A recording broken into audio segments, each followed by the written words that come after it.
In the Premier League this season, we have seen some unbelievable talent already. The likes of Mo Salah, Erling Haaland, Mbeumo, Morgan Rogers, Cole Palmer, just to name a few. Each team have got their standout man, the player that fans come to watch on the weekend. But one thing that I absolutely love at a football club is an unsung hero. Someone that's underrated, underappreciated, goes under the radar a little bit. And in today's video, we are going to discuss who each team's most underrated player is. A few names that might surprise you, a few names that you've probably heard of, thought about, and ask the question yourself, why are they so underrated? Well, that's what we're here to do, people. That's what this video is about. Let's go through each Premier League team and find out their most underrated player. Hello, everybody. How are you all doing? I hope you're all doing very, very well. Welcome back to another HITC football video with me, Jack Durkin. As you now know, today we're going to be looking at some underrated footballers in the Premier League. Now, I've seen videos where people do their most important player, the team of the season so far, who's the best manager, etc, etc, etc. But I've not seen an underrated video, so that's what we're going to do. We're going to go through the teams. We're going to name some underrated footballers. You're going to agree. You're going to disagree. I can't wait to find out. Just a quick public service announcement. I am full of cold, so I apologise if you're listening to this and think that I sound very stuffy and very nasally. A little bit like a toddler that's just ill and full of cold and running up to you and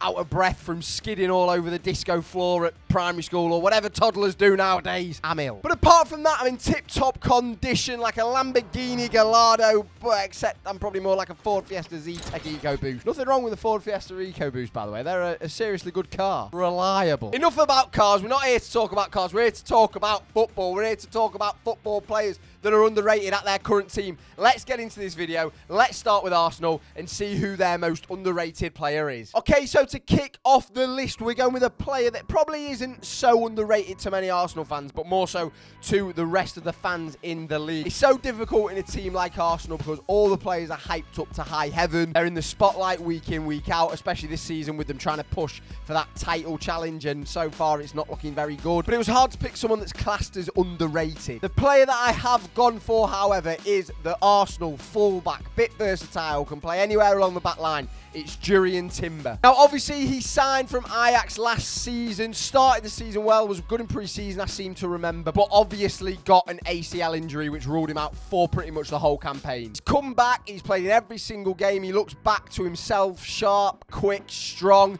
a nightmare for attackers. Only conceded 6 goals in 10 games, so defensively very, very sound. We saw when they played Liverpool the other week that Salah was struggling to get past him. When they took him off and brought the young lad on, that's when Salah scored, that's when Salah strikes. Solid footballer, a solid player. I feel like he'll be at Arsenal for a long, long time as well. And he is the first man in this underrated list. As always, we're doing it in alphabetical order, so next up we move to Aston Villa. Who have I got as the underrated man there? Well, I've got a player that's probably very similar to Jurrien Timber. I've gone with Ezri Konsa. Konsa obviously signed from Brentford in 2019 for only £12 million, which looking back now is an absolute steal. And he's probably become one of the strongest right backs in the league. Again, very similar to Timber in terms of the fact he can play anywhere along that back four, a very versatile option for Villa. And he reminds me a little bit of like a proper old school right back. I want to say he reminds me of Chelsea's Ivanovic back in the day, and that's a huge compliment because I think Ivanovic is, by the way, very, very underrated. If he was still playing, he'd be in this list. In this list, because they're all underrated, they're all just really solid players. There seems to be a direct correlation between underrated and consistent footballers that give you like a 6, a 7, and 8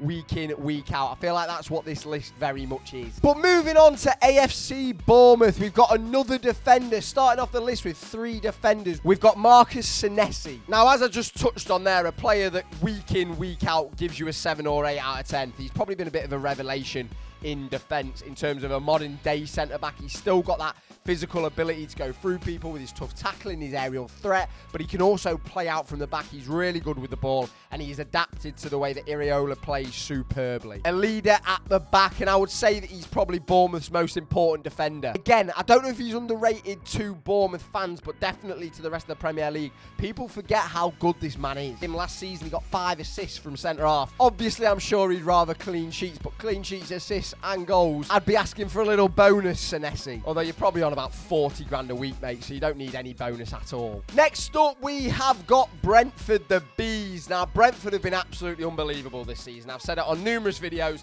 I predicted Brentford to do horribly. I'm an idiot. I'm completely wrong. Thomas Frank, you've proved me wrong. And one of the reasons that Brentford have done so well is Brian Mbeumo. Obviously, it's Brian Mbeumo. We all know how good he's been this season. I touched on him on a previous video, but there's another man in that attacking lineup that is so important for Brentford too, and I feel like he goes unnoticed, underrated, underappreciated. That man is Yohan Wissa. After Tony left, it was all up in the air who was going to be the provider of goals, where were they going to score from, and like I say, Mbeumo has filled that role impressively, extremely well. But Yohan Wissa as a Robin to Mbeumo's Batman has been absolutely unbelievable. The way to summarise Wissa is that you could pretty much put him in any Premier League team. I think he gets in the majority, whether that be on the bench or whether that be starting. But either way, if he's starting, he makes an impact. And if he's coming off the bench, he makes an impact. Brentford have got this weird knack where they find footballers that don't look like they should be good, that don't look like they should be providing goals, providing assists, but somehow they just deliver. And listen, whichever scout at Brentford is going out and getting footballers that don't look like they should be the modern day footballer, that maybe are bald at the age of 25, you're doing a cracking job, mate, so keep it up. Moving from the Bees to the Seagulls, we come to Brighton and Hove Albion. Now, this man who I've got as the most underrated player at Brighton is just unreal. Danny bloody Welbeck. Now, probably a little controversial, because I don't actually think football fans and Premier League fans now think that he is underrated. I think people think that he's absolutely superb. They respect what he does for Brighton. He scores goals. He's a handful for defenders. He just ages like a fine bloody wine. But I'm putting him in this list purely because of how underrated he's been all through his career. As a centre-half, I would absolutely hate to mark this man. He's not blessed with the pace that he was probably blessed with when he was younger. He's now 33. However, his know-how, his experience, his strength have all made him a better player than his pace ever did. I'd even go as far to say that this man is one of the best number 9s in the Premier League. Okay, next up we've got Chelsea. We started with 3 defenders. Now we're going to 3 attackers in a row. The most underrated player at Chelsea, I feel, is Mr. Nicholas Jackson. After his start to the season, a lot of people will be saying, I'm sorry, Miss Jackson. Well, they won't be saying Miss Jackson, they'll be saying Mr. Jackson, but you got the joke, you got the pun, forget about it. The Chelsea frontman has had a very strong start to his campaign, and he got a lot of disrespect from a lot of people. And maybe that's a better word to describe this man as opposed to underrated, maybe disrespected. Now, everyone knows about the striker curse at Chelsea, more specifically the number 9. Nicholas Jackson obviously doesn't wear the number 9, but they've been looking for an out-and-out striker, a proper striker since Didier Drogba, and maybe that's another reason Jackson gets disrespected, because everyone's comparing him to Didier Drogba, and it's just not fair on the young man. Next up, we've got Crystal Palace. Now, what a bad start to the season it has been for the Eagles. They've really struggled under Oliver Glasner. I thought that they were going to do amazingly well. There's been a lack of quality in the team, let alone a lack of underrated players. But I think there's one sort of standout player that's always performing that probably doesn't get the kudos that he deserves. Week in, week out, making a name for himself at right back, and that man is Daniel Munoz. Strong offensively, defensively, fans are really liking him. He's only been at the club for 10 months and he's still getting used to the Premier League, but he's doing it by putting in consistently strong performances in what has been, like I said earlier, a very poor start for them. Moving on to Everton, again, a team that have probably struggled a little bit this season, but any time that Everton have had a good game, they've created chances, they've scored goals, this man has tended to be at the heart of it. When he first joined Everton, I feel like he got a lot of stick from the fans. I feel like he probably wasn't respected as much as he is now. Again, maybe a reason he's in this list, not so much underrated, just a little bit underappreciated. 3 goals and 3 assists this season. I am, of course, talking about Dwight McNeil. Obviously, his main threat that everyone knows is his deliveries. His set pieces are superb. And I think from the outside looking in, you don't really appreciate how good Dwight McNeil is. Okay, moving on to a team that scored 2 goals in the 90th minute thanks to a Mr. Harry Wilson on Monday night. Fulham are up next. Who is their most underrated player? Who is their most underappreciated player? Well, it's a player that has been around the game for a long time. Came onto the scene when he was very young at Arsenal, went to Everton, played for Fulham now for a few seasons, and again, a man that's probably been disrespected, underappreciated a lot throughout his career. This man is obviously Alexander Iwobi, the definition of a jack of all trades. I couldn't tell you, Fulham fans couldn't tell you, and I'll be honest with you, I don't think Iwobi could tell you what his best position is, but he can play anywhere across the midfield, anywhere across the front three. Under Marco Silva at Fulham, and especially this season, he seems to have found a bit of rhythm both on and off the pitch, as he's just released a song. I'm pretty sure his uncle as well is JJ Okocha. I'm sure that's correct. Okay, next up, Ipswich Town, the first of the newly promoted sides. Now, it's been a weird start for Ipswich because they've had some good performances. I always see them scoring goals. They're there or thereabouts, but they're still yet to get a win in the Premier League. But the man I've gone for as the most underrated is ex-Leeds and Sunderland player Jack Clarke. We've seen glimpses of him this season for the Tractor Boys and probably isn't getting the credit he deserves. He has only got one assist in the Premier League this season, probably struggling a bit to get used to the league and the speed and the tempo and the physicality. But I think he could kick on and prove to be extremely vital for Ipswich this season in their bid to stay in the Premier League. Moving on to Leicester City, another player that once again has been underappreciated, underrated throughout his whole career. Never been someone that's extremely exciting to watch, doesn't light up the field, but does all the dirty work and allows all the players around him to get on the ball and play football. I've gone for Mr. Harry Winks. Now, obviously, his second season at Leicester, last year in the Championship, again, a vital player, probably not underrated to the Leicester fans, but to the rest of the Premier League, he definitely is. Over the past couple of weeks, Gary Neville made a comment saying that England are missing a player like Harry Winks, and that does lead me to think, why did Gary Neville fail as a football manager? Absolutely baffles me. But I can sort of see what he's saying. The role he plays for Leicester is similar to a role that England lack, but he just doesn't have that quality to be an England international. Moving on to the absolute kings in the Premier League at the moment, Liverpool. The man I've got for them who is underrated, who is underappreciated, is Mr. Curtis Jones. Now, similar to Arsenal, a team that are in the limelight week in, week out, it's hard to find a player that's underrated, underappreciated. But I would say that this man is exactly that. Homegrown talent, has always flirted with the first team, been in and out, scored goals, got assists, but then dropped off. A fantastic individual performance against Chelsea, which got him man of the match. And it also shows how well he's doing this season to be keeping Dominic Szoboszlai on the bench. Okay, moving on, Manchester City. It's been a weird few games for Manchester City. They've lost the last 3, including the Champions League. But a man that I think is highly underrated in this team is Mateo Kovacic. Technically, an absolutely unbelievable footballer. I love watching him play because he's such a good technician on the ball, moving it, running with it, scoring goals, creating assists, creating chances,